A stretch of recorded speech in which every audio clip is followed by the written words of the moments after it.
Hey guys, Fish the Fresh right here. Today I'm going to show you guys my carp fishing setup. I like to start off with a medium heavy rod and a around 2500 reel. You want something that's moderate to moderate heavy because carp are big fish here. Nobody really keeps them, so they kind of keep growing.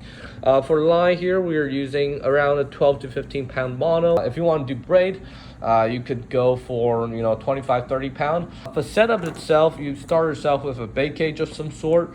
This one is conveniently opens up, and as you see here, I have a strawberry jello breadcrumb, like that corn juice at home mixture. You'll see it on Google. It's a fairly common pack bait recipe. On the bottom here, I have a 6-inch floral leader leading to a hook. Actually, I would suggest a braided leader because as you see here, floral does get kind of bruised pretty easily, and I'm gonna need to switch this out. This is getting beat up pretty quick. And at the end, I'd say anything from a size 4 to a size 8 hook would work. I think I have a size 8 on here. On top here, when you're attaching to the main line, I have a 1/2 ounce sinker because that pretty much covers all my casting needs. If you need to cast further or you're fishing with a little bit current, you could up that to 3/4 ounce, whatever you want, as long as it works for you.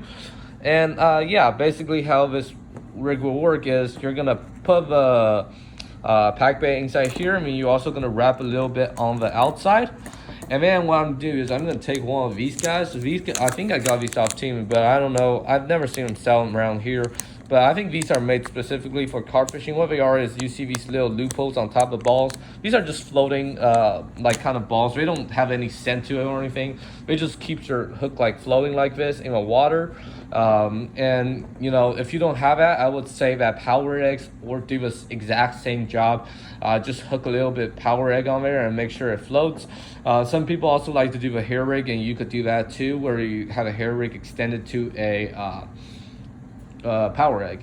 Well, essentially what it does though is, let's say your pack bait is sitting in the water like that. What you're gonna do is when you're cast out, you're gonna stick your hook onto the outside of your pack bait. Make sure not to get into the cages because sometimes the hook will get stuck in the cages, and that's not good.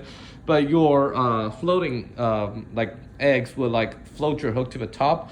So when the fish comes around, when they're munching around your pack bait, they're gonna munch off this thing first, because these things are floaty, they get their attention, and then once they pick that off, the hook is supposed to, with this rig, supposed to catch onto their mouth and around their mouth.